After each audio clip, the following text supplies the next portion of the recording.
આ ગ્રામજનોએ ગામમાં આવેલી શાળાના આચાર્ય શાળામાં ઘણા સમયથી આવતા જ નથી તે અંગે શિક્ષણ વિભાગના અધિકારીને જાણ કરી હતી, જે બાદ શિક્ષણ વિભાગના મુખ્ય અધિકારીએ તપાસના આદેશ આપ્યા હતા અને તપાસમાં એ વિગત બહાર આવી કે શાળાનો ભૂતિયા આચાર્ય છેલ્લા 3 વર્ષથી ગેરહાજર હતો અને ગેરહાજર હોવા છતાં પણ પગાર લેતો હતો.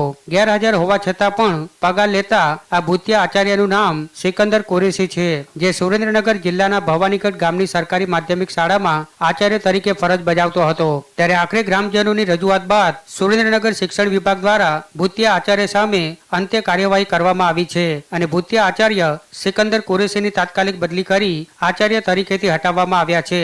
આ સાથે શિક્ષણ વિભાગ દ્વારા પગાર વસૂલાત અંગેની પણ નોટિસ ફટકારવામાં આવી છે.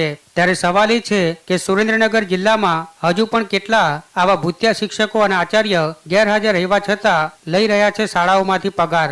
ભવાનીગઢ ગામ લોકો દ્વારા રજૂઆત કરાયેલી લેખિતમાં કે શિક્ષક 3 વર્ષથી શાળામાં આવતો નથી, પરંતુ અત્રેની કચેરીને પ્રવેશોત્સવ, ગુણોત્સવ કે વાર્ષિક મૂલ્યાંકન દરમિયાન થયેલા અહેવાલો પૈકી ક્યારેય અહેવાલમાં ગેરહાજરી જણાયેલ નથી. પરિણામે ગામ લોકોની જે રજૂઆત હતી એના અન્વયે તપાસ કરતા ઈઆઈ શ્રી બારોટ દ્વારા તપાસ કરવામાં આવી અને તારીખ 22ના રોજ એનો અહેવાલ જ્યારે સંપર્ક કરવામાં આવ્યો ત્યારે અહેવાલના વાંચનના આધારે શિક્ષકની તત્કાલ ધોરણે બદલી કરી અને તેનો હાલ પૂરતો પગાર સ્થગિત કરી દેવામાં આવ્યો છે.